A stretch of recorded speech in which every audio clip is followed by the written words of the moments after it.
Assalamualaikum warahmatullahi wabarakatuh. Selamat siang teman-teman, selamat siang semuanya. Salam Nusantara, salam hijau, salam kebangsaan. Selamat datang kembali teman-teman di Liga Debat Mahasiswa IDN Time 2025 dalam rangka menyemarakan hari ulang tahun ke-11 IDN Time, Voice of Millennial and Gen Z.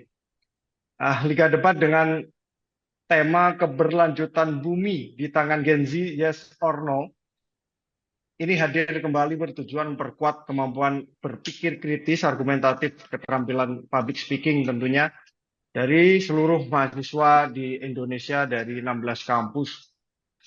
Nah, saya Zumratul Abidin yang pagi ini akan jadi pemandu jalannya debat di babak perempat final ketiga. Nah, senang sekali teman-teman kita semua bisa hadir di ruang Zoom ini dalam keadaan sehat tentunya. Dan saya terlebih dahulu akan menyapa tiga panelis yang setia menemani kita sejak penyisian kemarin ya. Menyiapkan waktu atau mengorbankan waktunya untuk membersamai teman-teman kolega berpikir katanya teman-teman kemarin. Ada Kak Ari Rostika Utami, Manajer Yayasan Indonesia Cerah. Selamat pagi, Mbak Ari. Selamat pagi, Kemudian ada Bapak Kak, Ketua Bidin. kemudian Kak Enda Grimonia. Ini sebagai Policy Analyst Manager New Energy Nexus Indonesia. Mbak Enda, selamat pagi. Kemudian Halo, yang Mas berikutnya, Adidin. oke oke. Lalu Mas Prigi yang sudah tidak asing lagi dari tahun ke tahun menemani kita bersama founder Ekoton yang walaupun di tengah aksi juga masih menjadi pendamping kita bareng-bareng. Mas Prigi, selamat pagi Mas Prigi. Salam hormat Ketua. Pagi Mbak Ari, Mbak Enda, sehat semuanya. Oke teman-teman, para panelis juga semangat, segar, udah sarapan, udah ngopi. Kita harus menyiapkan debat atau menyajikan debat ini tentunya dengan sportif, kemudian strategi-strategi keluarkan semua karena ini perempat final. Baik, kita juga sapa tentunya kedua tim bisa dikenalkan oleh ketuanya masing-masing ya dari Universitas Syah Kuala Aceh. Bagaimana kabarnya teman-teman? Ketuanya mohon diperkenalkan. 1 menit. Baik, Assalamualaikum warahmatullahi wabarakatuh. Waalaikumsalam Waalaikumsalam. warahmatullahi wabarakatuh. Kenalkan, saya Muhammad Haikal dan ada rekan saya, Vera dan juga Muhammad Aulia. Terima kasih. Terima kasih teman-teman dari Syah Kuala. Kemudian berikutnya ada tim kontra dari Institut Pertanian Bogor atau IPB University. Bagaimana kabarnya teman-teman? Bisa diperkenalkan sebentar timnya. Baik, ya kabar kami baik. Terima kasih untuk waktunya. Sebelumnya perkenalkan, kami dari IPB. Saya selaku pembicara pertama atau ketua di dalam tim di IPB ini. Saya Imade Manik Rama Cahyadi, kerap dipanggil sebagai Rama, jurusannya dari Arsitektur Lanskap. Berikutnya mungkin dari Baik, selamat pagi Bapak dan panelis dan teman-teman semua. Perkenalkan saya Amrul, saya dari Fakultas Ekologi Manusia sebagai pembicara kedua di debat kali ini. Oke, terima kasih kedua tim sudah memperkenalkan diri di pagi hari ini. Dan aku sedikit mention ya penjelasan alur debatnya yang pastinya ini penting juga untuk diberikan kepada peserta atau tim, semua tim. Nah, sebelum aku ngomong atau jelaskan soal rules-nya bagaimana untuk mosi debat kali ini di perempat final ketiga, itu adalah pengembangan bioetanol dan biorefinery refinery ya, merupakan strategi kunci bagi kepemimpinan energi Indonesia di tingkat global. Itu mosinya ya. Teman-teman kan sudah menerima mosi yang panitia kirimkan. Kemudian sesi debat akan berlangsung 4 sesi. Dan ini ada slide yang akan ditampilkan oleh operator. Sesi 1 adalah pemaparan mosi debat ya, 10 menit per tim, baik pro maupun kontra, yang nantinya akan dipandu juga oleh time skipper. Kemudian sesi kedua, debat interaktif. Itu ada tim pro akan menyanggah mosi dari tim kontra dan memberikan pertanyaan. Kemudian tim kontra menanggapi sanggahan dari tim pro, waktunya 5 menit juga. Kemudian tim kontra lagi, ini bergantian melemparkan sanggahan dan memberikan 2 pertanyaan. Lalu diakhiri oleh tim pro, kembali menjawab sanggahan 5 menit. Nah, yang sesi kedua ini seringkali salah atau miskomunikasi ya, nanti mohon diperhatikan. Nanti akan aku mention saat jalannya debat juga. Kemudian sesi 3 ada pertanyaan dari panelis. Dari 3 panelis bisa nanti 2 yang bertanya atau 1 yang bertanya untuk perwakilan. Kemudian sesi keempat ada closing argument. Nah, ini masing-masing tim diberi waktu 3 menit. Dan mohon diperhatikan waktu karena dijaga oleh time skipper ya tentunya. Dan kelebihan waktu itu juga mempengaruhi dari penilaian, karena selain debat ini, selain pengayaan data juga ketepatan waktu, karena ini public speaking teman-teman. Oke ya. Lalu transisi debatnya ya. Artinya kan sebelum dimulai kita, oh ini ada ini. Sebelum dimulai kita harus berfoto ini kayaknya. Kepada operator saya persilakan untuk memandu memotret. Halo semuanya, oke habis ini kita mau foto bareng nih. Silakan kalian mempersiapkan diri masing-masing, rambutnya, kerudungnya, bajunya, semuanya, posisi duduknya. Oke, sudah on cam semua? Sudah siap semua ya? Oke, aku hitung ya. Hidup kamera semua. 1, 2, 3. Tahan. Oke, lagi. 1, 2, 3.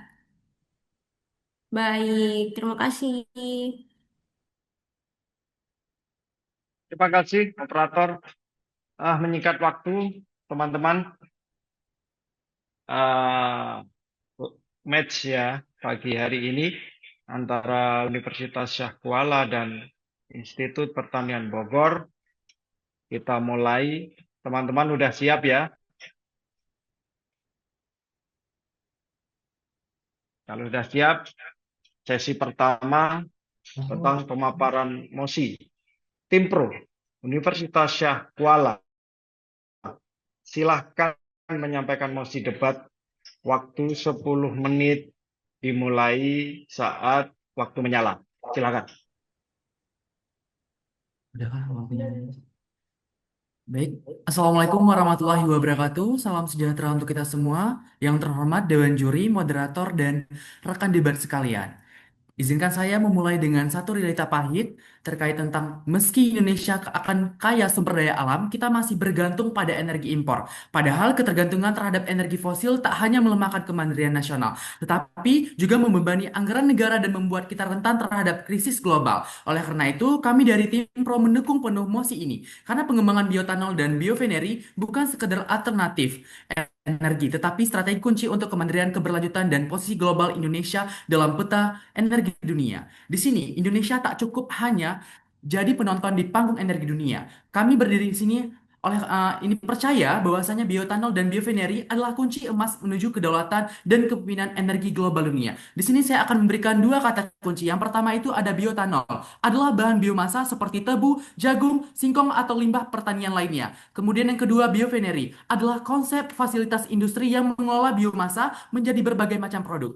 Apa yang mendasari sikap kami? Mari kita lihat studi kasusnya di Indonesia saat ini, tahun 2023. Menurut Kementerian Keuangan Subsidi dan Belanja Energi Indonesia, mencapai lebih dari 250 triliun. Jumlah ini sangat besar yang sebagian besarnya digunakan untuk menutupi impor bahan bakar fosil. Lebih parahnya lagi, ketika konflik dunia merambas atau memanas dan harga minyak naik, ekonomi kita ikut terguncang karena pasokan energi nasional belum sepenuhnya mandiri. Padahal Indonesia punya peluang besar untuk lepas dari ketergantungan ini. Kita adalah negara tropis yang memiliki potensi bioenergi berbasis biomasa hingga 145 giga per tahunnya. Komoditas seperti tebu, jagung, singkong, dan limbah pertanian yang selama ini dianggap sisa sebenarnya bisa diolah menjadi bahan bioetanol dan juga bahan bakar nabati yang ramah lingkungan dan bisa diproduksi di dalam negeri. Kemudian, lalu mengapa bioetanol dan bioenergi itu penting? Karena inilah solusi konkret mengembangkan kekuatan sektor pertanian, teknologi hijau, dan ketahanan energi nasional. Kami percaya bahwa lewat pengembangan ini, Indonesia bukan hanya mampu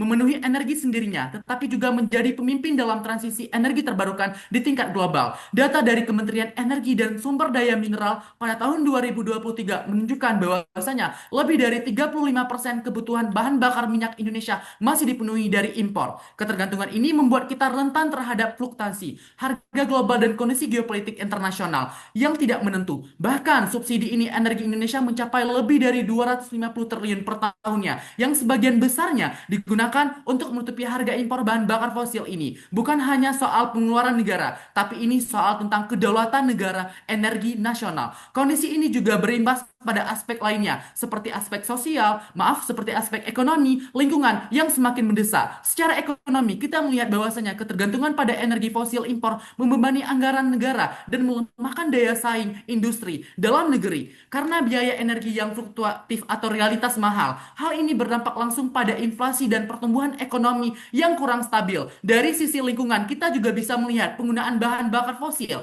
menyebabkan emisi gas rumah kaca tinggi, memperparah krisis iklim global. Indonesia sendiri mengalami peningkatan bencana alam dan perubahan iklim yang ekstrim yang terkait erat dengan polusi dan deforestasi akibat kegiatan ekstrim energi fosil ini. Namun, di tengah-tengah tantangan ini, Indonesia memiliki kekayaan yang sumber daya alam yang luar biasa besar, khususnya untuk bioenergi. Menurut data Kementerian dari ISDM tahun 2022, potensi biomasa di Indonesia mencapai sekitar 146,7 ton, setara minyak per tahunnya. Potensi ini bersumber dari bahan baku seperti tebu, jagung, singkong, serta limbah pertanian selama ini belum dimanfaatkan secara optimal. Negara-negara tropis seperti Brazil telah membuktikan bahwasanya bioetanol dan bioenergi bisa menjadi pilar utama energi nasional sekaligus penggerak ekonomi rakyat kecil. Dewan Juri yang terhormat, negara yang masih bergantungan tidak akan pernah menjadi negara yang maju. Itu yang pertama. Dan Indonesia selama ini masih saja mengimpor bahan bakar dari luar. Pertanyaan saya, mau sampai kapan Indonesia terus bergantungan akan hal tersebut? Dan Juri terhormat, saya akan lanjutkan beberapa argumentasi di mana sisi pro sangat mendukung masuk perdebatan pada hari ini. Poin yang pertama, Indonesia memiliki sumber daya alam yang melimpah. Menurut data dari Kementerian Lingkungan Hidup dan Kehutanan serta Badan Riset dan Inovasi Nasional, Indonesia memiliki luas hutan sekitar 90 juta hektar dan ini merupakan sumber daya yang belum dimanfaatkan secara maksimal. Padahal sangat strategis jika diolah menjadi bioetanol atau bahan baku biorefinery, di mana Indonesia tidak perlu bergantung pada negara lain karena modal dasarnya yaitu kekayaan alam yang sudah kita miliki. Jika negara-negara lain harus mengimpor bahan baku untuk bioenergi, di mana Indonesia justru bisa menjadi pengekspor, dengan sumber daya yang besar ini, Indonesia memiliki posisi yang strategis untuk memimpin dalam transisi energi global. Yang kedua, bioetanol dan biorefinery mendukung energi terbarukan dan ramah lingkungan, di mana ini merupakan langkah konkret dalam mewujudkan transisi energi yang berkelanjutan dan sejalan dengan komitmen global Indonesia terhadap SDGs ke-7, energi bersih dan terbarukan dan terjangkau. Tujuan ini menekankan pentingnya memastikan akses terhadap energi yang berkelanjutan. Bioetanol adalah sumber energi terbarukan yang berasal dari bahan-bahan nabati yang diolah dalam sistem biorefinery. Limbah tersebut tidak hanya menghasilkan bahan bakar, tetapi juga menghasilkan pupuk organik, biomaterial, hingga biogas, dan hal ini menjadikan prosesnya tidak hanya hemat energi, tetapi juga sangat ramah lingkungan dan menghasilkan emisi karbon yang jauh lebih rendah dibandingkan bahan bakar fosil lainnya, sehingga ini juga mendukung mencapai target nol emisi karbon seperti kita ketahui. Poin yang ketiga, strategi kunci untuk kemandirian dan pertumbuhan ekonomi lokal. Saat ini, Dewan Juri yang terhormat, Indonesia masih sangat bergantung pada impor bahan bakar minyak minyak. Data dari Badan Pusat Statistik menunjukkan bahwa nilai impor minyak mentah dan produk turunannya mencapai lebih dari USD 17 miliar pada tahun 2023. Dan ketergantungan ini sangat rentan terhadap fluktuasi harga global dan gejolak geopolitik internasional. Menurut Kementerian Keuangan 2023, Indonesia menghabiskan lebih dari 250 triliun per tahun untuk subsidi dan impor BBM. Angka ini bisa ditekan jika kita mampu menggantikan sebagian besar konsumsi BBM dengan bioetanol di dalam negeri. Badan Pusat Statistik mencatat bahwa sektor pertanian dan industri pengelolaan adalah penyerap tenaga kerja terbesar di Indonesia dengan lebih dari 60 juta orang bekerja di sektor ini. Bayangkan jika sektor ini dioptimalkan, maka akan terciptanya puluhan ribu lapangan kerja dan ini membantu kita untuk meningkatkan perekonomian yang ada di negara kita sendiri. Dan poin terakhir yang akan saya sampaikan, pengembangan ini mampu memperkuat posisi Indonesia di panggung energi global. Menurut data Kementerian Energi Sumber Daya Mineral di tahun 2022, potensi biomas Indonesia mencapai 146,7 gigajoule per tahun, serta dukungan program seperti B30 dan rencana pengembangan bioetanol dari bahan alami berada di jalur yang benar, tapi tidak dikelola dengan baik. Dan dia menjalin terama jika ini dikelola dengan serius dan berkelanjutan, Indonesia bukan hanya mampu mengurangi emisi karbon dan menghemat devisa, tetapi juga dapat menjadi eksportir biofuel dan teknologi biorefinery ke negara lain, khususnya kawasan Asia dan Afrika. Pengembangan bioetanol dan biorefinery ini merupakan langkah strategis untuk memperkuat posisi Indonesia di panggung energi global. Dewan Juri terhormat, jika negara lain berlomba-lomba mencari pasokan bioenergi, kita justru sudah punya bahan bakunya. Tinggal bagaimana kita mengelola dan teknologi dan komitmen kebijakan yang tepat. Maka dari itu, kekayaan sumber daya alam Indonesia menjadi fondasi utama dalam mewujudkan kedaulatan dan kepemimpinan energi nasional di mata dunia. Juri yang terhormat, dalam perdebatan ini kita tidak sedang membicarakan teknologi saja, tapi kita juga sedang membahas bahan bakar, pabrik, dan proses kimia. Kita perlu sadar bahwa dunia saat ini sedang menghadapi krisis iklim, di mana pada akhirnya seluruh negara-negara memiliki interest yang sama terkait bagaimana krisis iklim ini bisa ditangani. Contohnya simpel, Paris Agreement, KTT 30, semua itu ditujukan untuk menekan krisis iklim. Tapi dari mana krisis iklim ini bisa berakar? Ya, dari fosil salah satunya, batu bara dan lain sebagainya. Nah, produksi ini, fosil itu merupakan energi yang tidak terbarukan. Artinya akan habis pada suatu saat.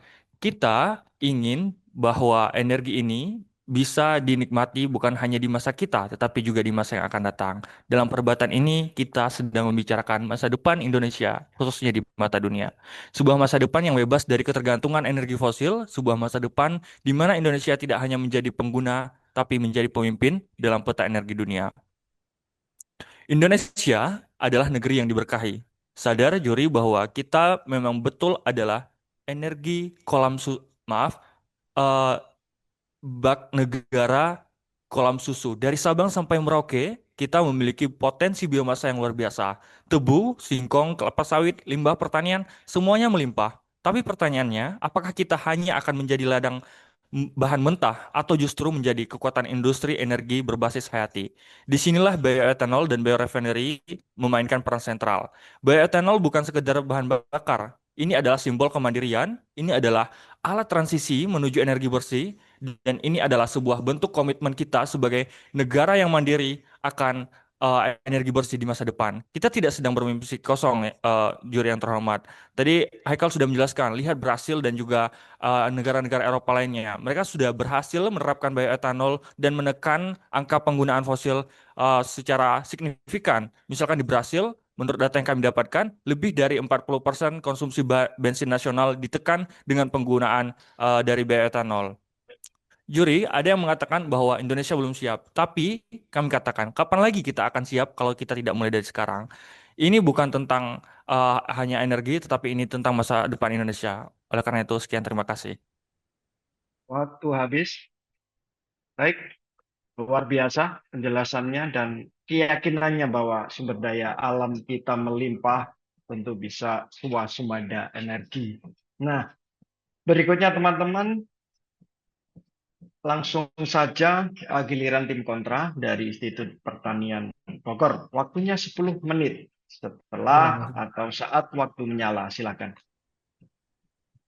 Ya, Juri, kami setuju jika Indonesia memang harus mandiri secara energi, tapi kami percaya bioetanol dan biorefinery bukanlah solusinya, melainkan kita harus memanfaatkan adanya tren shifting energi ke arah elektrifikasi yang saya rasa itu juga potensinya lebih tinggi di Indonesia. Saya akan membawakan 3 argumentasi di dalam pidato saya. Pertama, tentang argumentasi analisis pasar global. Pertama, terjadi perubahan tren menuju kendaraan listrik yang secara signifikan terjadi di global. Permintaan global terkait dengan bioetanol terus menurun sebesar 5% setiap tahunnya secara global pada 2020 hingga 2024. Negara-negara maju itu lebih memilih mengadopsi kendaraan listrik atau electrical vehicle yang berdampak pada penurunan demand dari bioetanol. Perubahan tren ini juga dirasakan di dalam negeri dengan jarangnya penggunaan bioetanol dan lebih banyak ke arah kendaraan listrik bahkan di level regulasi pemerintahan. Misalkan investasi Tesla, KRL, Wush, dan sebagainya menggunakan electrical vehicle. Tapi ketiga, artinya sebenarnya dari awal fokus ke bioetanol itu juga sudah salah karena transisinya sekarang fokusnya sudah tidak berbasis ke arah minyak tapi ke arah listrik. Sehingga kalau Indonesia ingin menjadi pemimpin energi harus mengikuti perubahan trennya. Tapi argumentasi berikutnya, saya rasa ada juga kesenjangan dominansi pasar. Pemain dominan pasar bioetanol global saat ini adalah Amerika Serikat dengan 52% dari produksi dunia dan Brazil 30% yang telah mengembangkan teknologi dan juga infrastruktur produksi selama puluhan tahun dan sudah memiliki loyalitas pasar karena kualitasnya yang saya rasa sulit untuk didobrak oleh market Indonesia. Kapasitas produksi bioetanol Indonesia juga sangat rendah dengan kualitasnya yang juga cukup rendah, hanya 40 juta liter per tahun yang saya rasa akan sangat mudah untuk Indonesia kalah saing. Argumen kedua tentang sumber daya dan juga lahan yang terbatas. Produksi bioetanol dan biorefinery di Indonesia bergantung pada bahan baku tebu dan singkong. Menurut Kementerian Pertanian, pada tahun 2023, sekitar 96% singkong di Indonesia masih digunakan untuk kebutuhan pangan dan industri lokal, bukan untuk energi.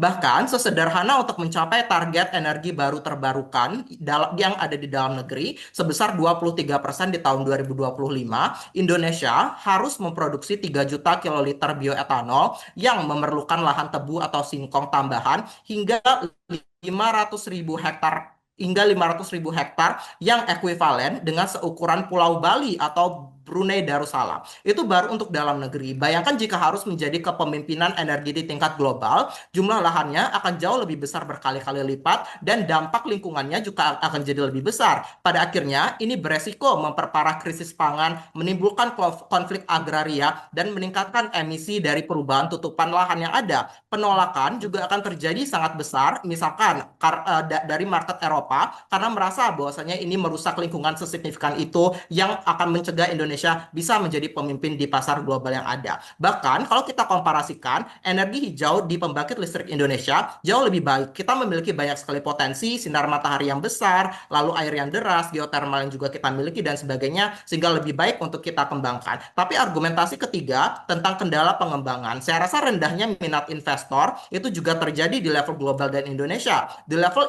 level global, hanya 3% dari investasi global energi bersih dialokasikan untuk bioetanol. Investor itu lebih lanjutnya tidak tertarik untuk pendanaan di proyek Indonesia karena masih ketergantungan pada subsidi, lalu ada inefisiensi logistik, misalkan biaya distribusinya tinggi dan antar pulau, dan teknologinya juga belum kompetitif secara ekonomi dan teknis. Padahal kita memiliki beberapa keterbatasan besar. Biaya produksi bioetanol sangat tinggi, yang jauh lebih mahal dibandingkan bensin biasa, lalu kita harus mengimpor juga, dan adanya keterbatasan fasilitas teknologi produksi dan juga Dewan Juri, hari ini dunia tidak lagi berbicara soal efisiensi bensin, melainkan soal mengganti keseluruhan energi menjadi listrik.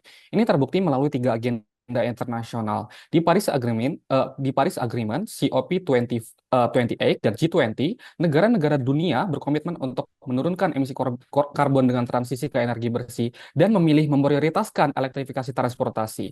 Di data International Energy Agency juga mencatat bahwa lebih dari 70 negara telah menyusun rencana untuk transisi energi listrik total. Misalnya di Norwegia menargetkan 100% kendaraan listrik pada tahun 2025 dan Uni Eropa yang juga akan melarang penjualan kendaraan bensin dan biofuel pada tahun 2035.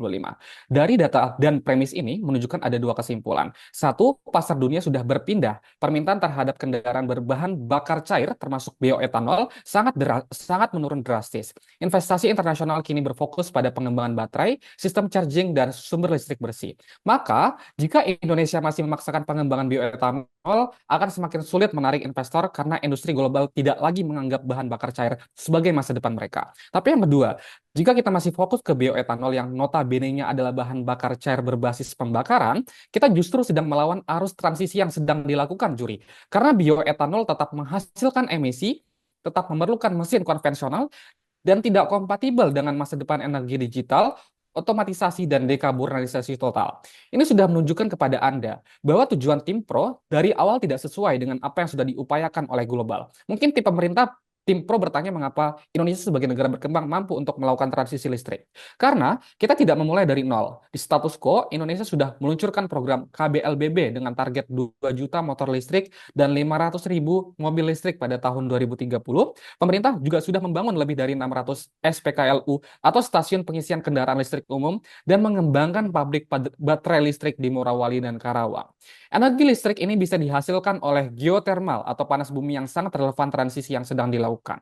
Geotermal tidak butuh lahan luas, tidak terpengaruh oleh cuaca, tidak menghasilkan emisi sehingga sangat ramah lingkungan sesuai dengan transisi energi yang sedang dilakukan. Data dari SDM 2024 menunjukkan bahwa Indonesia memiliki potensi geotermal sebesar 23.965 megawatt yang merupakan cadangan terbesar kedua di dunia setelah Amerika Serikat. Namun hingga kini baru 10% yang digunakan. Padahal manfaatnya bisa memberi daya bagi kendaraan listrik nasional, bisa mendistribusikan listrik ke wilayah-wilayah terpencil, bahkan bisa menjadi pengekspor listrik bersih di Asia Tenggara. Sehingga ujung argumen dan kesimpulan saya adalah, jika dunia sedang berlari menuju masa depan dengan berbasis listrik, mengapa kita justru memilih membangun jalan yang lama? Kepemimpinan energi Indonesia tidak bisa dibangun dari pilihan yang sedang ditinggalkan oleh beberapa negara yang ada di dunia, bahkan seluruh negara di dunia juga sudah meninggalkan. Ini sekaligus menjadi catatan penting ke Dewan Juri dan Tim Pro bahwa tujuan Tim Pro sudah salah dari awal ketika mereka berbicara. Dewan Juri yang terhormat, ini adalah debat tentang kepemimpinan energi global. Namun belum ada argumen probabilitas keberhasilan.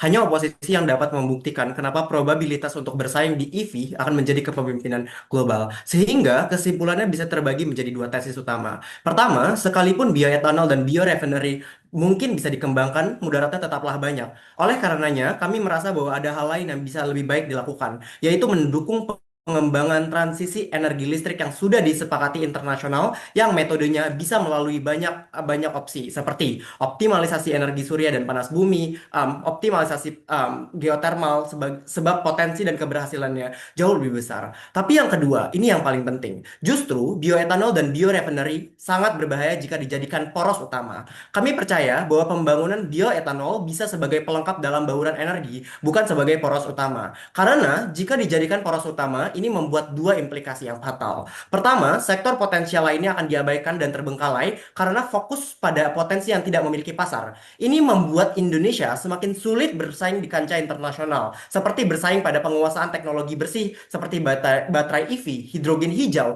dan panel surya efisiensi tinggi. Jika Indonesia menaruh semua taruhannya pada bioetanol yang berbasis bahan mentah pertanian, kita hanya akan menjadi eksportir bahan baku lagi, bukan inovator teknologi energi. Alih-alih memimpin, kita justru menjadi pengikut tren. Implikasinya, tujuan Indonesia menjadi pemimpin energi tidak akan terjadi. Mari kita lihat potensi lainnya, fokus pada probabilitas lainnya, yaitu pada nikel, potensi energi listrik, dan lain sebagainya. Jika berbicara soal kegagalan, justru ketika kita menginvestasikan pada bioetanol, kegagalannya sangat besar karena ada shifting. Ini membuat kegagalan secara besar di masa mendatang, sebab bergantung pada satu sektor. Jika di masa mendatang nih, transisi energi listrik berhasil dilakukan, maka Indonesia akan gagal menjadi pemimpin energi. Sebab keuntungan dari bioetanol akan berkurang secara signifikan. Mari kita lihat probabilitasnya. Pertama, menurut IEA 2023, penjualan mobil listrik mencapai 14 juta unit pada tahun 2023, naik dari hanya 2 juta pada 2019. Diperkirakan akan tumbuh hingga 60% pangsa pasar global pada 2030 jika transisinya tercapai.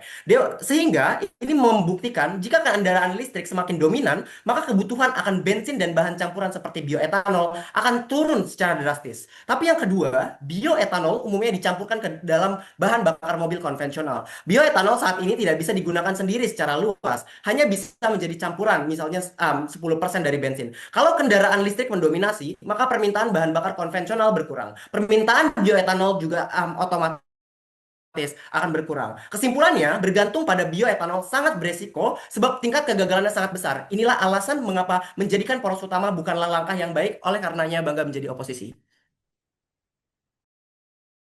Baik, waktunya habis.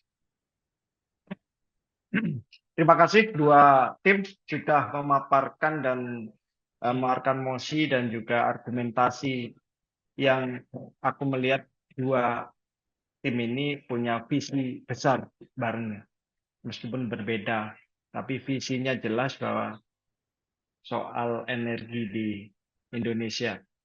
Nah, kita langsung masuk ke sesi 2 ya.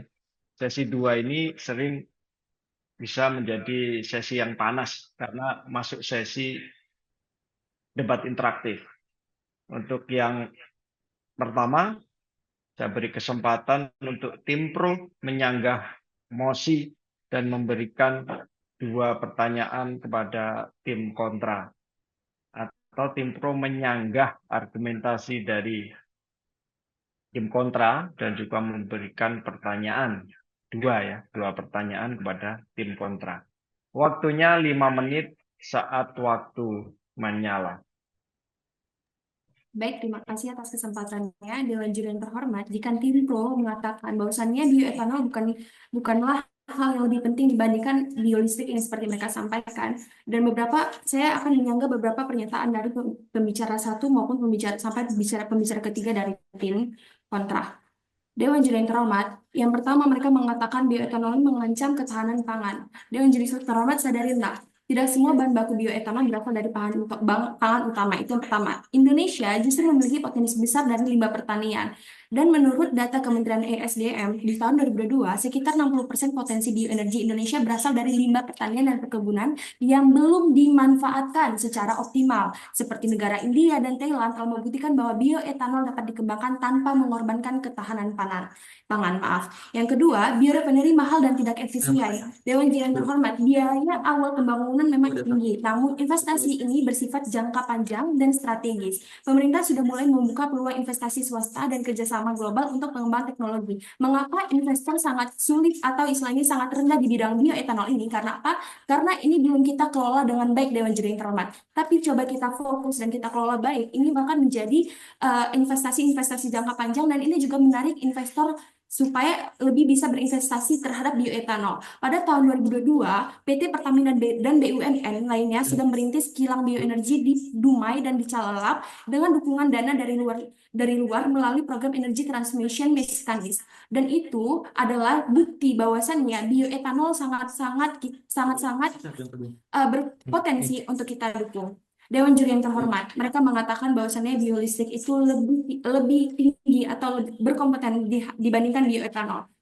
Kita sadari, Dewan juri yang terhormat, biolistrik itu butuh pembangkit, jaringan transmisi, dan distribusi yang kompleks, dan sementara bioetanol ini bisa diproduksi lokal. Kita juga bisa lihat potensi apa yang dimiliki negara kita. Apakah sumber daya manusia kita sudah cukup untuk membangun biolistrik tersebut? Apakah potensi kita lebih ke SDM atau ke SDA, dan juri yang terhormat? Makanya kita lihat dari sisi itu, di mana dengan teknologi-teknologi sederhana ini petani itu bisa meningkatkan bioetanol dibandingkan biolistrik. Menurut Kementerian SDM di tahun 2022 juga, pengembangan biolistrik melalui pembangkit listrik tenaga biomasa membutuhkan investasi sebesar 40-70 miliar, dan itu lebih tinggi biayanya dibandingkan kita meningkatkan bioetanol. Dewan juri yang terhormat, Indonesia memiliki lebih dari 1 juta hektar seperti yang saya bilang. Gimana kita tidak memanfaatkan potensi yang kita punya?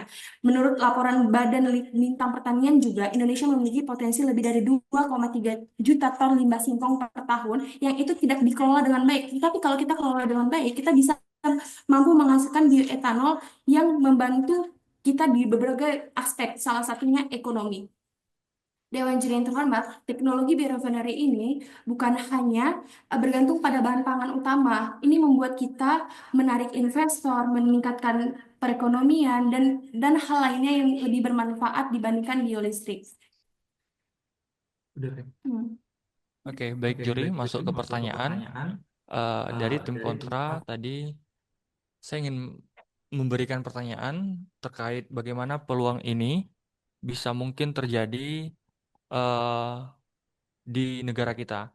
Apakah teman-teman dari tim kontra itu tidak melihat bahwa bioetanol dan biorefinery bisa menjadi peluang besar bagi ekonomi desa yang selama ini itu tidak mendapat bagian dalam pembangunan infrastruktur listrik nasional? Apakah tim kontra bisa menjelaskan bagaimana elektrifikasi ini bisa menjangkau daerah-daerah terpencil dan terluar Indonesia yang bahkan sampai hari ini belum teraliri oleh listrik. Itu satu. Terus yang kedua, pertanyaannya adalah, jika semua negara hanya fokus pada elektrifikasi dan meninggalkan bahan bakar cair ini, bagaimana teman-teman dari tim kontra menjelaskan atau menjawab kebutuhan energi untuk sektor-sektor transportasi yang berat misalnya? Contohnya transportasi udara dan transportasi laut yang mungkin tidak menggunakan uh, listrik ini. Mungkin segitu saja. Sekian, terima kasih. Waktunya masih 27 detik. Nggak ada tambahan ya? Cukup, Mas Abidin. Baik. Bentar, kita tetap nunggu waktunya habis.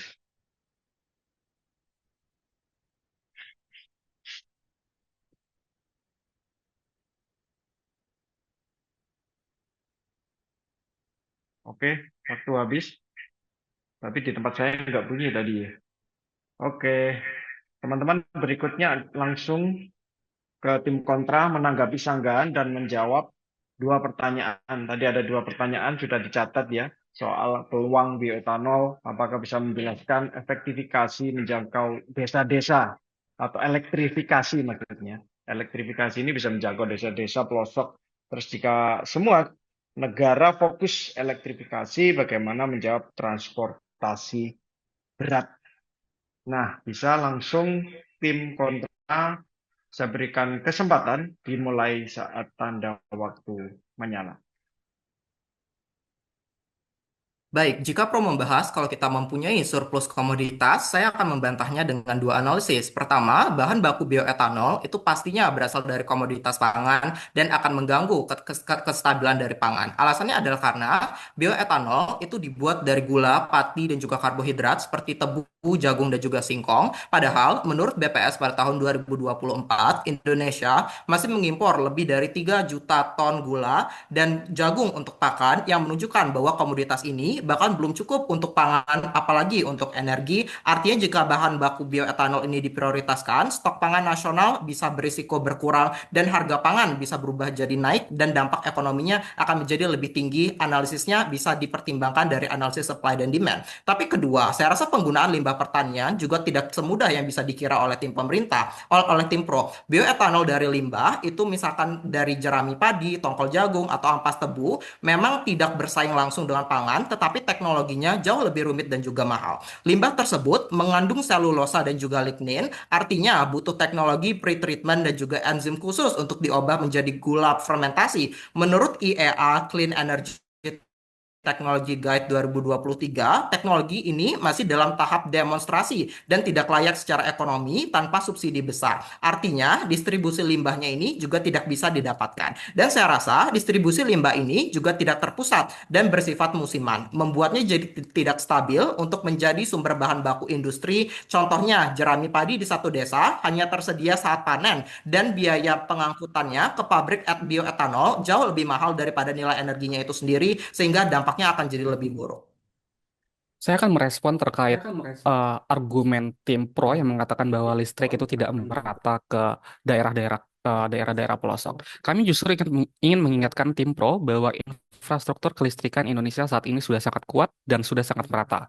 Kapasitas terpasang kita di Indonesia sudah mencapai 83.813 megawatt dan rasio elektrifikasi nasional sudah 97,63%. Artinya apa, Juri? Artinya fondasi untuk energi listrik bersih sudah dibangun. Tinggal kita pilih mau lanjut ke depan lewat geothermal atau balik ke belakang lewat bioetanol yang berbasis pembakaran yang ini juga akan efek kepada lingkungan. Namun tim pro belum pernah menjelaskan kenapa jika efek lingkungan sangat parah, maka tidak akan terjadi apa-apa dan masih sangat baik-baik saja. Namun kita aminkan deh jika mereka mengatakan bahwa ini sangat mahal. Namun saya rasa nggak apa-apa karena kita membangun sistem yang tahan lama dan stabil.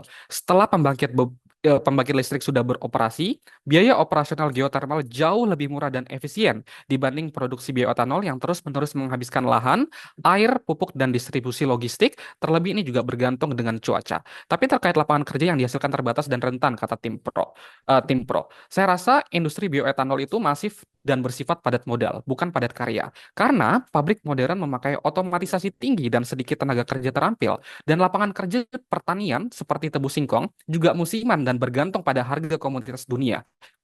Jika harga bioetanol jatuh atau subsidi dicabut, maka lapangan pekerjaan dan pekerja-pekerja yang sudah masuk akan terdampak terlebih dahulu. Mereka mungkin akan terkena PHK karena tidak ada kepastian kestabilan dari iklim yang dirasakan di dunia. Mari kita Oke, bandingkan. Selanjutnya mari kita bandingkan. Ada dua hal yang ingin saya buktikan. Pertama, kita melihat contoh yang sudah terjadi. Yang kedua adalah kita bandingkan probabilitas biayanya. Mana sih yang lebih possible untuk kami lakukan?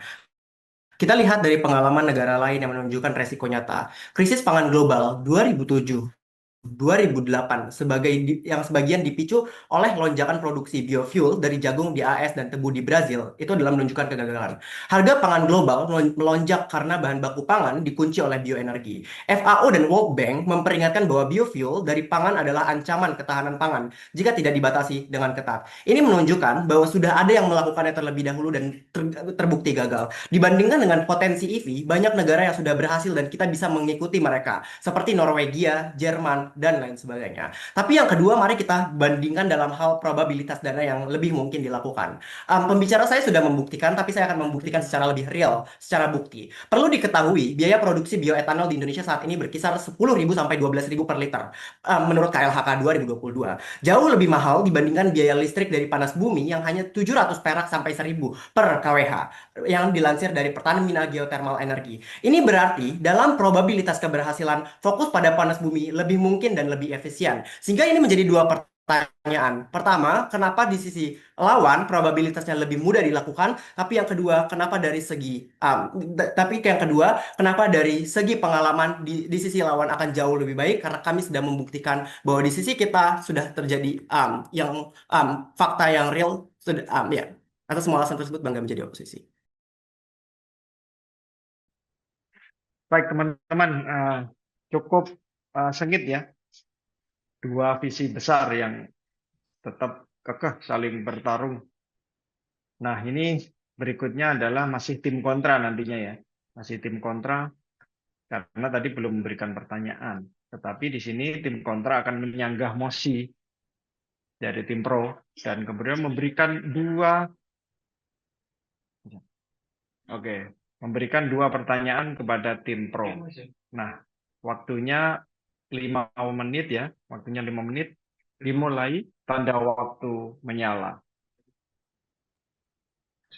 Baik, saya akan melakukan komparasi terkait dengan bioetanol dan juga BBM karena itu kasus yang dibawa oleh tim pro. Pertama, saya rasa biaya produksi bioetanol di Indonesia itu jauh lebih mahal dibandingkan dengan biaya kita mengimpor bensin subsidi yang ada di status quo. Kalau misalkan kita melakukan produksi bioetanol sendiri, seperti yang sudah dibahas oleh pembicara-pembicara sebelumnya, kita harus menghabiskan 0,6 sampai 0,7 US dollar per liternya yang jauh lebih mahal dibandingkan bensin subsidi yang dijual di status quo yang hanya mencapai 0,5 USD per liter atau setara dengan 10.000 sampai dengan 12.000 rupiah. Artinya, jika bioetanol ini dipaksakan sebagai pengganti BBM, maka negara malah perlu mensubsidi lebih banyak yang pada akhirnya akan membebani kebijakan fiskal dan tidak mengurangi beban energi yang ada, sehingga kalaupun ingin membahas tentang kebaikan dari segi harganya itu justru akan lebih baik. Tapi analisis kedua terkait dengan dampak lingkungan. Saya rasa pengembangan bioetanol yang dari tebu atau singkong justru bisa menimbulkan lebih banyak dampak lingkungan. Saya sudah membahas tentang adanya konversi lahan pertanian pangan yang akan terjadi semasif itu, seukuran Pulau Bali atau seukuran Brunei Darussalam, yang pada akhirnya ini juga memicu konflik antara energi versus pangan, dan bahkan kalau misalkan tidak dilakukan pengelolaannya, bioetanol itu juga tidak otomatis lebih hijau dibandingkan dengan BBM, bahkan bisa memperburuk kondisi lingkungan. Karena komparasi, kalau misalkan energi listrik yang kami bawa di bangku di bangku kontra, saya rasa energi listrik yang terbarukan yang kami bahas lebih memberikan dampak positif ke lingkungan, juga lebih bisa diterima oleh masyarakat. Baik, saya akan berbicara terkait kemandirian dan potensi ke arah pasar yang disebutkan oleh tim Pro. Kami setuju ini memang berpotensi. Namun jika goals-nya adalah menjadi pemimpin energi dunia, maka parameternya adalah energi yang akan dihasilkan harus relevan dengan kondisi pasar agar potensi ini memberikan keuntungan kepada Indonesia. Sehingga pemanfaatan potensi ini harus dilihat dalam konteks arah pasar dan teknologi global. Kalau dunia sudah berpindah ke sistem listrik, lalu kita justru membangun industri bioetanol dari nol, maka yang akan terjadi bukan kemandirian energi, tapi kelebihan produksi barang yang sudah tidak laku lagi di pasar yang artinya akan memberikan kerugian kepada Indonesia. Dalam jangka panjang, kita malah beresiko ditinggal investor dan tetap tergantung juga pada impor teknologi listrik dari luar negeri, karena kita tidak melanjutkan teknologi listrik yang sudah dibangun sejak lama oleh Indonesia. Tapi yang kedua, saya akan berbicara terkait krisis iklim juga. Saya sangat setuju klaim pembicara ketiga tim Pro mengatakan bahwa sekarang Indonesia dan dunia mengalami krisis iklim. Ini juga yang kami sepakati di sisi tim kontra. Tapi permasalahan yang ada di tim Pro adalah output dari bioetanol juga tetap bergantung dengan alam, seperti cuaca. Sehingga saya rasa tim Pro juga masih menyebabkan bagaimana krisis iklim ini makin memperparah karena mereka akan bergantung dengan bagaimana cuaca bisa diset di sisi mereka juga. Kalau mereka mengatakan bahwa oh kita bisa pakai limbah, pertanyaannya adalah seberapa banyak limbah ini dan seberapa banyak demand-nya di pasar. Karena kalau kamu mau menjadi pemimpin di dunia, maka harus menyediakan sumber daya yang banyak dan pasarnya juga harus sudah ada. Tapi saya ingin berbicara juga soal dampak. Ada dua pertanyaan paling penting. Pertama adalah, mengapa tanpa EV atau energi listrik kita bisa menjadi pemimpin? Sedangkan pembicara kedua saya sudah membuktikan bahwa secara global persaingan dan pasarnya sudah berpindah fokusnya kepada energi-energi listrik. Tapi yang kedua, bagaimana lawan bisa membuat perbandingan probabilitas keberhasilan? Karena seluruh pembicara saya sudah membuktikan kenapa probabilitas keberhasilan untuk shifting di energi listrik jauh lebih besar dibandingkan kita bertahan di bioetanol yang mudaratnya menjadi sangat banyak. Maka saya akan menjabarkan mulai dari potensinya. Geothermal punya peluang yang sangat besar, lebih besar bahkan. Indonesia memiliki potensi energi panas bumi sebesar 24.000 megawatt yang merupakan sekitar 40% dari total potensi panas bumi dunia.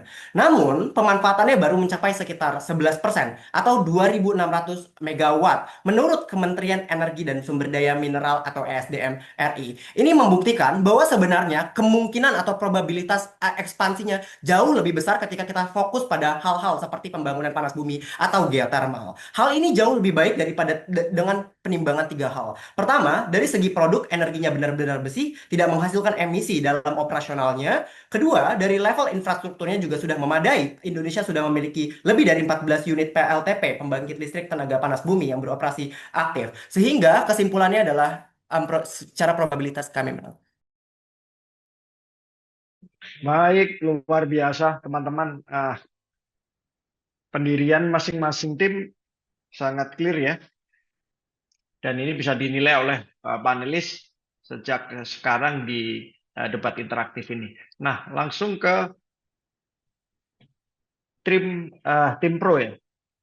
Bagaimana tim Pro menanggapi sanggahan dan menjawab pertanyaan dari tim kontra. Artinya keraguan-keraguan dari tim kontra tadi harus terjawab dalam 5 menit.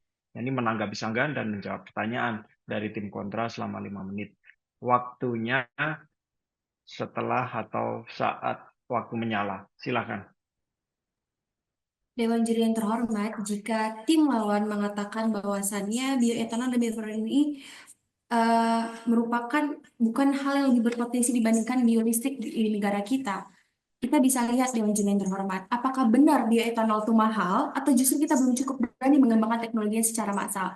Bioetanol, ketika kita mengembangkannya, kita malah lebih banyak mendapatkan impact-nya Dewan juri yang terhormat. Setiap energi baru memang mahal di awal, tapi bukankah itu juga terjadi pada listrik, kendaraan IF saat ini, bahkan dengan subsidi pun, IF masih belum terjangkau oleh masyarakat luas. Itu yang pertama. Sementara itu, bioetanol bisa diproduksi dari limbah, dan kita sangat kaya akan potensi tersebut. Kenapa kita tidak memberdayakan apa kekayaan yang kita miliki?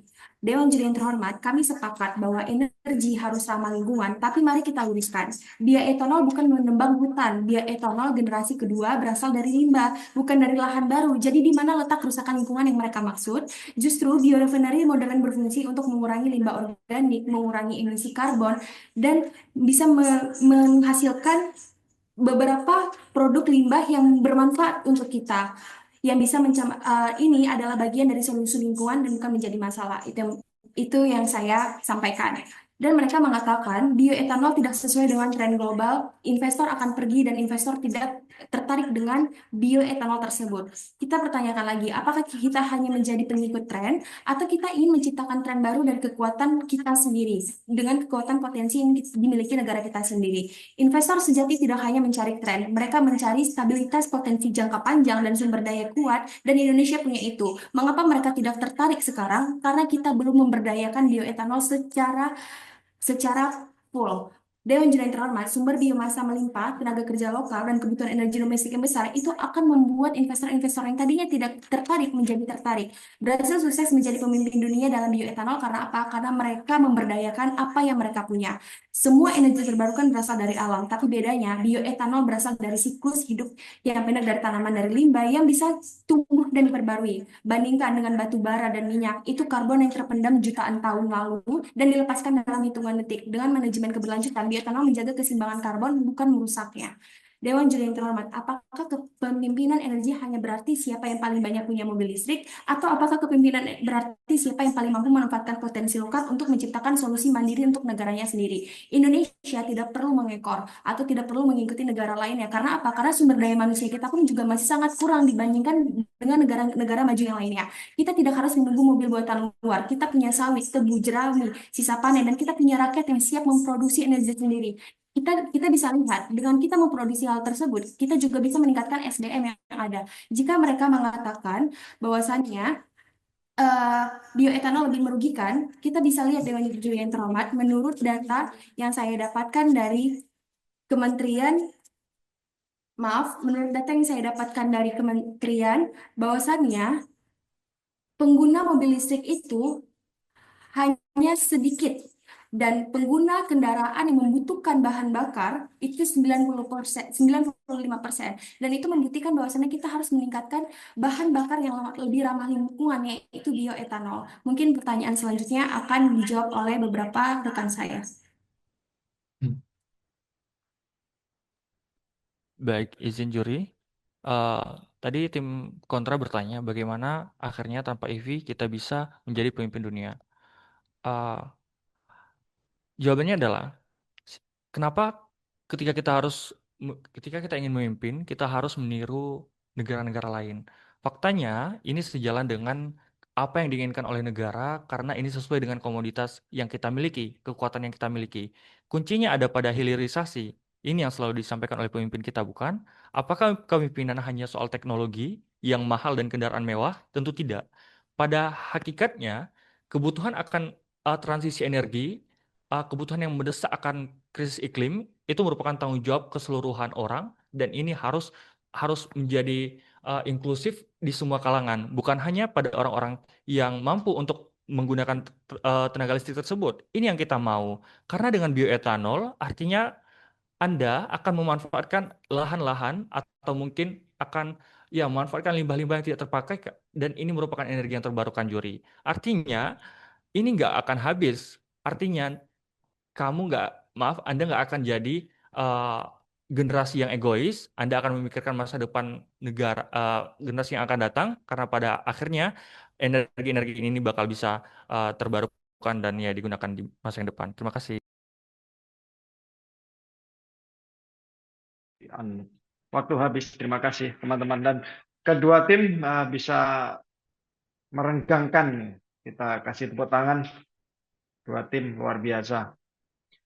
Sekarang peregangan dulu karena pendiriannya luar biasa masing-masing. Berikutnya sambil menunggu hadiah dari panelis berupa pertanyaan di sesi 3 ini.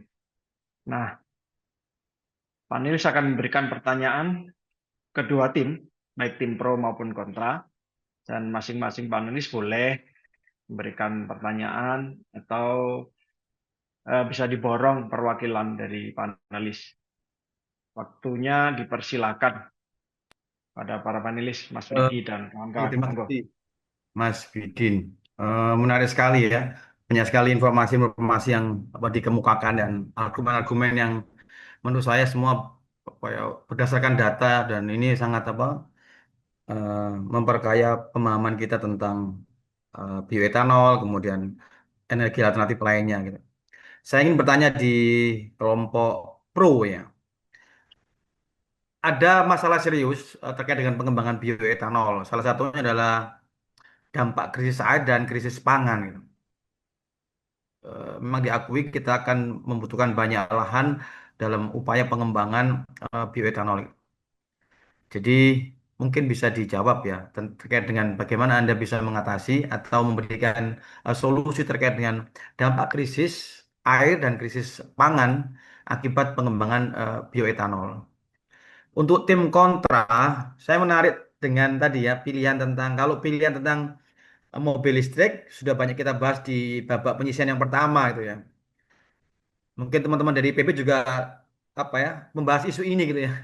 Jadi mungkin saya ada tadi terakhir pembicara ketiga itu bicara tentang panas bumi gitu deh. Kalau saya kemudian melihat ternyata hampir 95% sumber panas bumi kita itu ternyata ada di kawasan-kawasan pegunungan, kemudian kawasan-kawasan hutan lindung ya, taman nasional yang itu memang harusnya menjadi cagar alam begitu. Ini ada dampak yang sangat riskan berupa apa ya bencana apa ya, kemudian tumbang tindih kawasan konservasi ini ya. Kemudian ada juga kurangnya insentif fiskal gitu loh. Dan dalam rangka ini adalah risiko eksplorasi dan biaya tinggi gitu loh. Tolong jelaskan kepada kami tentang bagaimana kita bisa menyatakan kalau geothermal ini bisa unggul dibandingkan dengan bioetanol menjawab tadi krisis tumpang tindih dengan kawasan konservasi, risiko eksplorasi yang berbiaya tinggi, kemudian kurangnya insentif fiskal dari negara. Saya rasa itu terima kasih untuk tim pro dan kontra. Saya sangat bangga sekali dengan kalian berdua. Baik, berikutnya panelis berikutnya Ya, ada Kak? saya mau tanya Mas Ya. Enda. Oh ya. Seru banget tadi diskusinya. Aku mau nanya ke tim kontra. Tim pro dulu pertama. Tadi kan banyak menggunakan argumen bahwa ada nilai imbal, kemudian juga partisipasi masyarakat gitu ya dalam pengadaan si biodiesel ini. Boleh nggak ya disebutkan sebenarnya berapa persen sih porsi limbah yang dapat dikontribusikan ke target biodieselnya? Dan apakah sudah ada benchmark partisipasi komunitas atau masyarakat pada implementasi target tersebut? Itu untuk tim pro, kemudian untuk tim kontra. Karena dari lawan dari tadi membawakan bahwa ini harusnya bisa jadi partisipasi komunitas gitu untuk pengadaan biodiesel. Bisa nggak ya dipastikan bahwa tanpa adanya biodiesel ini juga terjadi keadilan energi seperti itu. Thank you. Berikutnya Mbak Ari. Udah, Mbak Ari udah. Oke, Mbak Ari udah koordinasi di panitia bahwa diwakili oleh dua panelis. Baik teman-teman, ada dua masing-masing ya dua pertanyaan baik yang ditujukan ke tim pro maupun tim kontra. Nah, silakan saya persilakan dulu tim pro dulu ya untuk menjawab pertanyaan. Waktunya ini 6 menit teman-teman. Jadi tim pro dulu ya, tim pro waktunya 6 menit untuk menjawab pertanyaan Mas Prigi maupun Mbak Enda. Dimulai saat waktu menyala.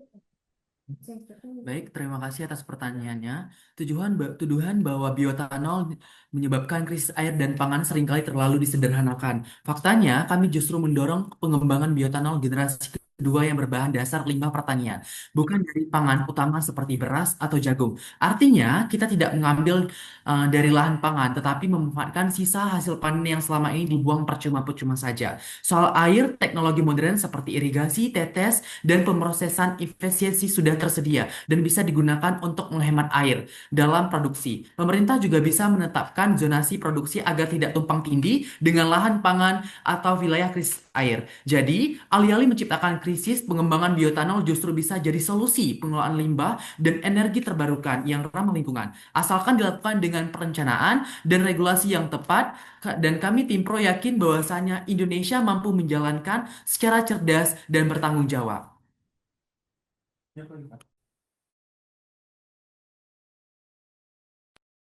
Baik, Yuri. Terima kasih. Selanjutnya menjawab pertanyaan kedua yang ditanyakan oleh Penda tadi. Bagaimana seberapa besar sih seberapa berapa besaran persen yang bisa di seberapa persen limbah yang bisa dimanfaatkan untuk menjadi bioetanol? Kami jawab, kami pernah membaca sebuah data dari Universitas Mula Warman, penelitian dari Mula Warman, bahwa kadar bioetanol itu bisa didapatkan, dihasilkan dari hampir bahkan lebih 90% limbah suatu suatu komoditas. Misalnya gini, Kak Enda, eh, di komoditas kentang misalnya. Nah, limbah dari komoditas kentang itu hampir bisa dimanfaatkan secara keseluruhan. Faktanya bahwa 90% itu limbah kentang bisa dimanfaatkan hasilnya untuk menjadi bioetanol. Sehingga dari fakta ini dari penelitian ini pun itu bisa kita lihat bahwa bioetanol ini merupakan suatu hal yang sangat memiliki probabilitas yang sangat tinggi, kemungkinan yang sangat tinggi untuk kita manfaatkan. Faktanya juga bahwa kemudian mm, eh, bioetanol ini itu iya, merupakan energi terbarukan sehingga kemudian kami rasa dari tim Pro ini tuh sangat mungkin sekali untuk kemudian ya bisa kita manfaatkan kemudian kita tanam kembali sehingga ini bisa menjawab tantangan krisis iklim dan transisi energi. Sekian mungkin terima kasih.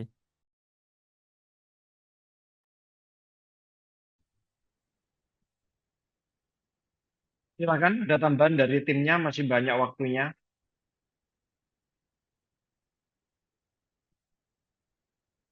Halo, halo tim Pro. Baik, sedikit mau menambahkan, Dewan Juri yang terhormat. Hari ini kita tidak berbicara tentang bioetanol dan refinery sebagai istilah teknis di mana yang lebih berpotensi atau bagaimana hal lainnya. Kita sedang berbicara tentang harga diri negara sebuah bangsa, tentang bagaimana Indonesia negara dengan hutan tropis terbesar ketiga di dunia, dengan puluhan juta petani, pekebun, dan produsen biomasa, di mana ini bisa meningkatkan SDM, bisa meningkatkan ekonomi, dan banyak hal lainnya. Masih harus mengadakan tangan untuk membeli bahan bakar dari luar negeri. Dewan Juri yang terhormat, sumber dayanya yang ada di Indonesia bukan di kilang asing, nilai tambahnya juga jatuhnya ke rakyat, bukan ke negara eksportir. Model industri juga bisa berskala yang lebih besar dan berjangka panjang, dan ini juga menarik investasi-investasi dari luar yang akan meningkatkan perekonomian kita sendiri. Maka dari itu, bioetanol ini bukan hanya sebagai energi terbaru yang belum pernah diberdayakan, tetapi ini menjadi fokus dan kunci strategis kita untuk bisa lebih dikenal dari seluruh dunia bagaimana Indonesia memanfaatkan potensi yang mereka miliki di negara kita sendiri. Terima kasih. Masih 1 menit 46 detik.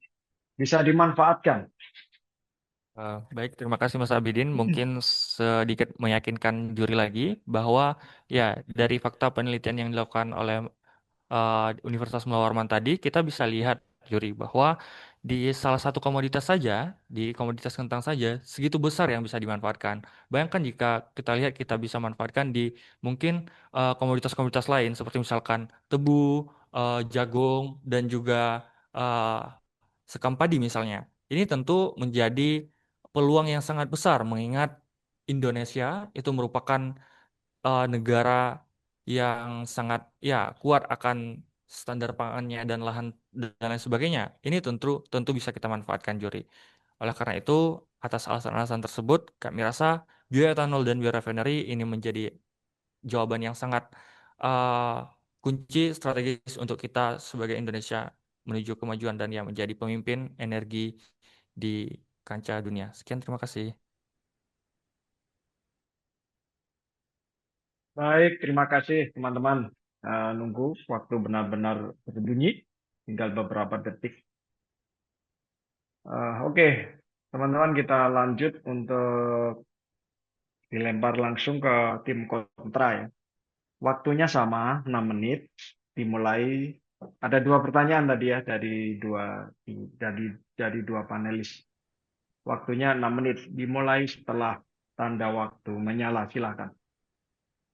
Baik, saya akan mencoba membahas tentang pertanyaan pertama terkait dengan geothermal dan juga taman nasional atau lahan rentan. Kebetulan saya berasal dari Fakultas Pertanian, jurusan Arsitektur Lanskap, dan ada mata kuliah terkait dengan konservasi lahan rentan. Jadi saya mungkin akan mengambil referensi dari sana. Ada 3 cara untuk kemudian menyelesaikan isu tersebut. Pertama adalah dengan mekanisme zero clearing. Artinya pengembangannya itu dilakukan tanpa membuka hutan secara masif, hanya menggunakan area terbatas saja dan menjaga vegetasi di sekitarnya agar tetap bisa tumbuh. Lalu apabila misalkan terjadi kerusakan, dilakukan reparasi, misalkan rebuisasi atau penutupan lubang bekas galian. Tapi yang kedua, kita juga bisa menggunakan teknik directional drilling. Artinya kita melakukan pengoborannya secara miring di luar dari kawasannya agar nanti tidak berdampak langsung terhadap daerah yang berada di atas kawasannya. Tapi ini cuma bisa secara spesifik dilakukan di daerah misalkan pegunungan atau daerah-daerah yang memiliki kontur yang cukup terjal. Dan yang ketiga, itu juga ada mekanisme dengan pengupasan lapisan humus. Artinya kita mengupas lapisan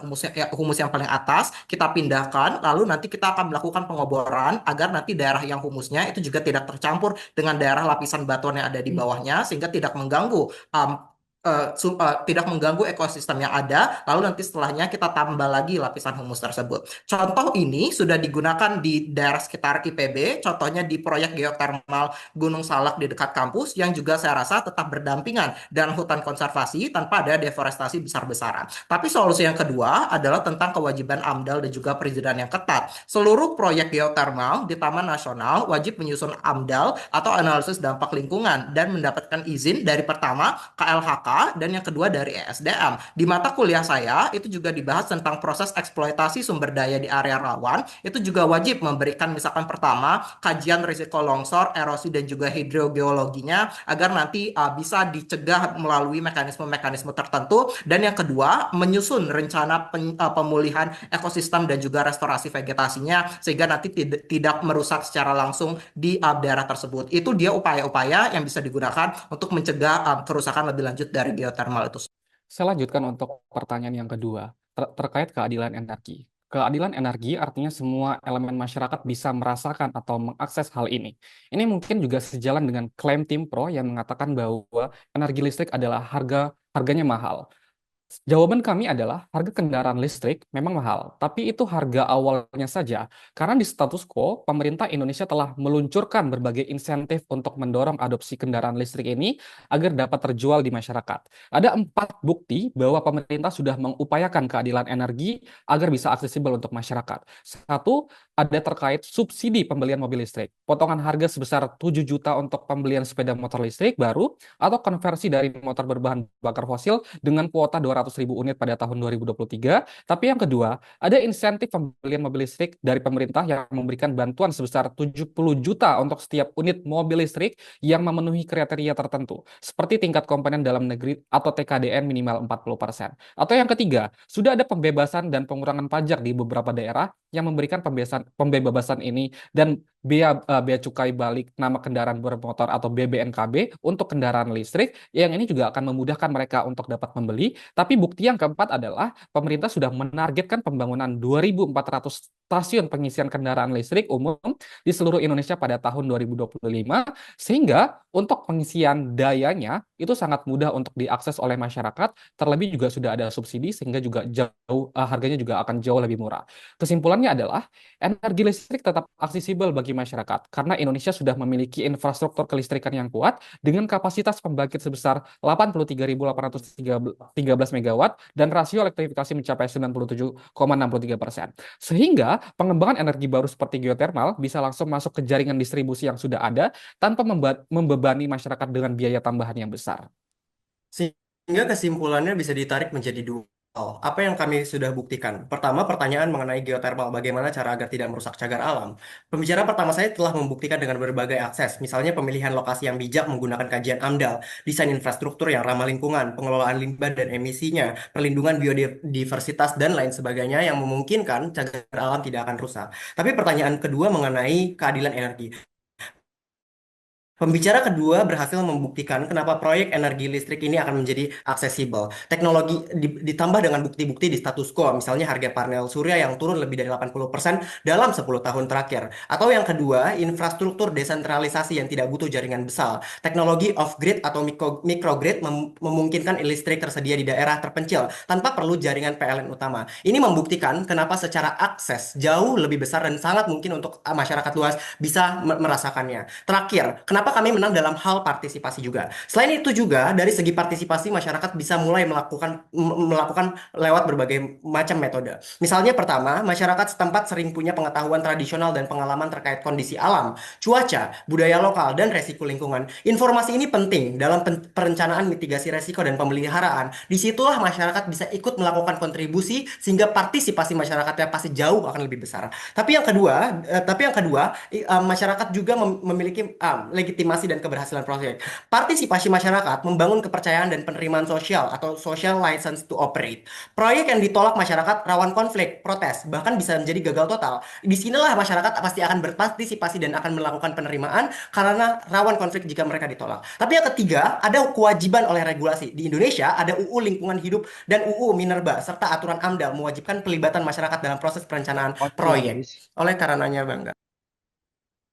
Baik, terima kasih teman-teman kedua tim luar biasa sudah memberikan jawaban dari pertanyaan para panelis. Nah, semoga ini juga memberikan pandangan ya, memberikan bahan pandangan bagi tiga panelis kita untuk memberikan penilaian dari pertanyaan mereka. Nah, sesi berikutnya teman-teman, sesi terakhir ini perlu kalian berikan dengan sempurna karena ini adalah sesi penutup. Ini merupakan sesi penutup bagi kalian ya. Jadi kedua tim memberikan penyampaian closing argumen. Ini maksimal 3 menit ya. Dan isi closing argumen itu bukan menyanggah, tapi memberikan pernyataan, tetapi argumentasi ya, argumentasi yang meyakinkan bahwa mosi debat yang kalian angkat itu tepat dibanding tim lawan. Dan sekali lagi tidak ada lagi penyanggahan, tapi lebih menegaskan pada visi mosi tadi ya, bahwa posisi tim kalian paling kuat lah di sini. Nah, saya beri kesempatan langsung untuk kesempatan pertama tim pro, waktunya 3 menit. Setelah tanda waktu menyala, silakan Universitas Syah Kuala. Baik, terima kasih atas kesempatannya, Dewan Juri yang terhormat dan rekan-rekan dari tim kontra. Saya akan menyampaikan closing statement dari sisi pro. Jadi Dewan Juri yang terhormat, bukan karena kita tidak mampu, tapi karena kita terlalu lama bergantung. Bukan karena kita tidak punya sumber daya, tapi karena terlalu lama kita mengabaikannya. Hari ini kami berdiri bukan hanya sebagai tim pro dalam sebuah perdebatan, tapi kami melihat suara dari jutaan rakyat Indonesia, petani, nelayan, masyarakat desa yang selama ini hanya menjadi penonton dalam energi nasional. Kita tahu Indonesia tidak kekurangan sumber daya. Dari Sabang sampai Merauke, tanah kita menyimpan limpahan biomasa, tebu, singkong, jagung, limbah pertanian, bahkan limbah kelapa sawit yang selama ini dibakar atau dibuang. Dewan Juri yang terhormat, bioetanol dan biorefinery menawarkan lebih dari sekedar bahan bakar.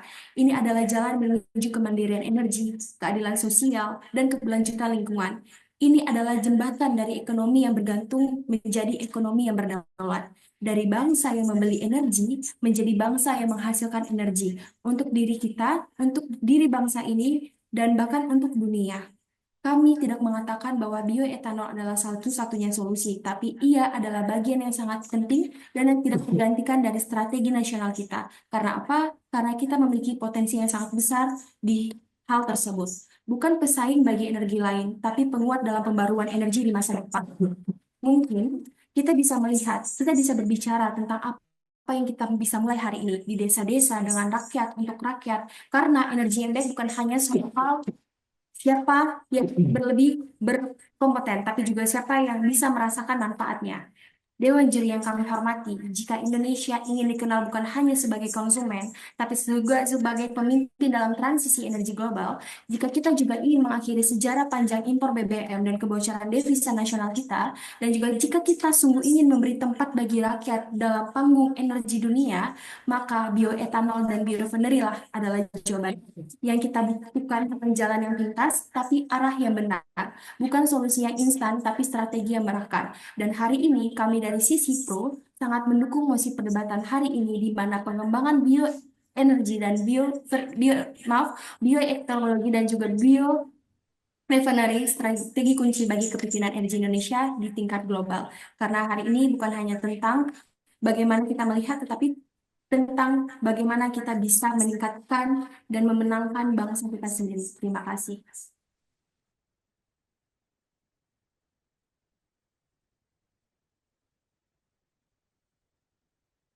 Tinggal 2 detik lagi.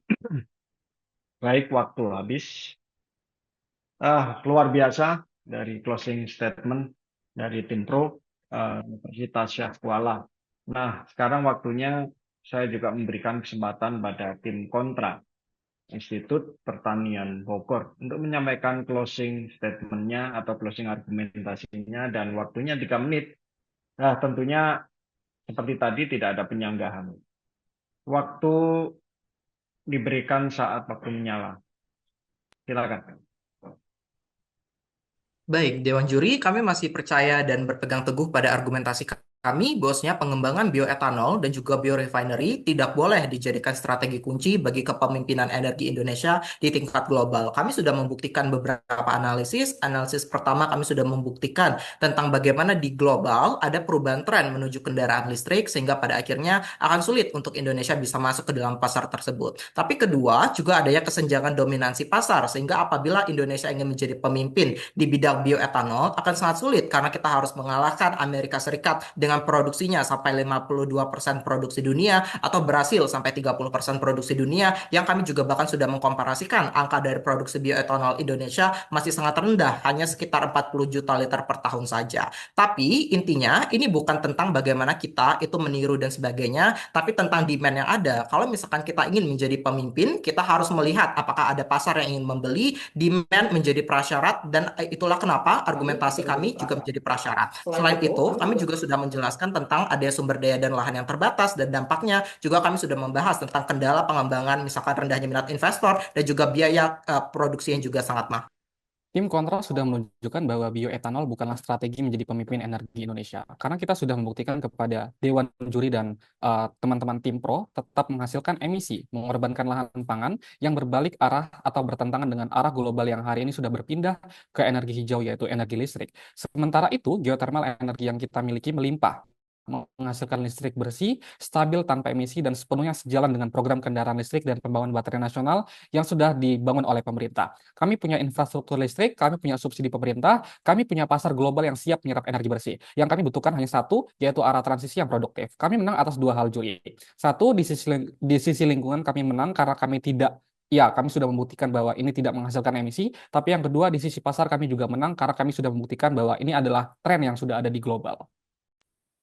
Sehingga seluruh pertanyaannya telah dijawab. Seluruh keinginan Bangku Pro pun sudah kami jawab mengenai terlepas dari ketergantungan. Kesimpulannya, kami membuktikan 2 hal. Pertama, mengapa biorefinery dan bioetanol tidak bisa menjadi poros utama. Sebab potensi lain akan menjadi tertutup atau terabaikan. Dibandingkan bergantung pada satu sektor, oposisi kasih alternatif yang lebih baik. Dengan memanfaatkan sektor-sektor yang tidak pernah selama ini dieksplorasi untuk menjadikan Indonesia bisa menjadi pemimpin energi. Memanfaatkan energi listrik misalnya yang jauh lebih siap secara infrastruktur, secara investasi, dan lain-lain yang sudah dibuktikan oleh pembicara pertama dan pembicara kedua saya. Sehingga bioetanol bisa saja dijadikan pembangunan secara berkala Artinya artinya ini mungkin dijadikan sekunder dan tidak menjadikan poros utama karena ini menjadi sangat berbahaya. Argumen kami berlandaskan pada dua hal. Pertama adalah data, kedua ada analisis kemungkinan produksi dan analisis pasar yang menjadi sangat eksklusif. Oleh karenanya bangga menjadi tim oposisi. Oke, baik, luar biasa. Kedua tim sudah memberikan closing argumennya, teman-teman.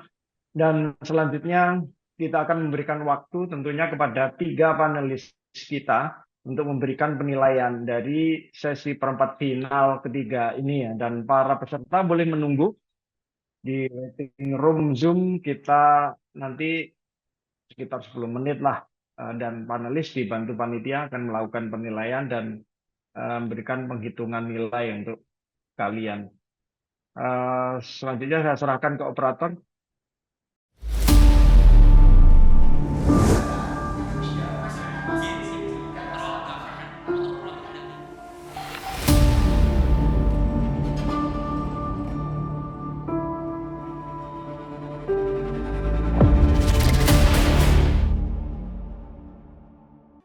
Baik teman-teman, ini saat yang mendebarkan tentunya. Penjuriannya sudah, tinggal pengumumannya. Panelis sudah berdiskusi tadi di record room.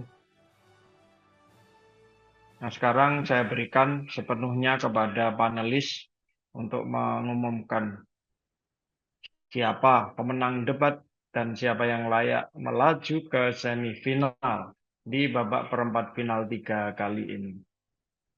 Silahkan, siapa yang perwakilan dari panelis?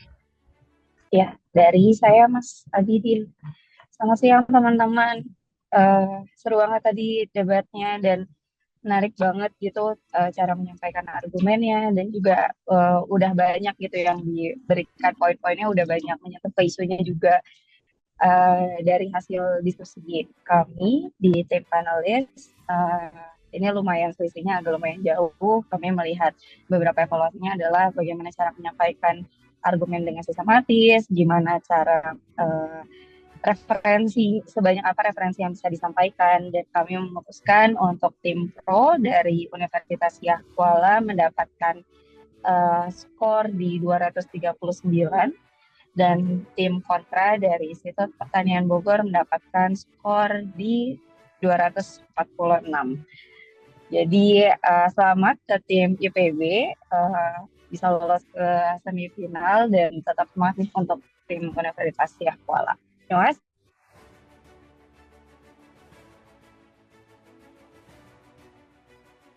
Terima kasih Kak Eda, terima kasih panelis. Memang itulah yang diberikan akhirnya teman-teman. 239 untuk Universitas Yahkuala dan 246 untuk Institut Pertanian Bogor. Tentu IPB lah yang kemudian melaju ke semifinal. Dan selamat kepada IPB dan juga selamat tentunya kepada Yahkuala sudah sampai ke perempat final ini. Dan kalian semuanya keren pol. Dan baik teman-teman, saya akan segera menutup karena semuanya sudah tuntas di perempat final ketiga ini. Sampai jumpa di Liga Debat Mahasiswa Adian Time 2025, Voice of Millennial and Gen Z. Jangan lupa follow Adian Time di semua platform media sosial. Saya Subratul Abidin, undur diri. Selamat pagi semuanya dan sampai jumpa.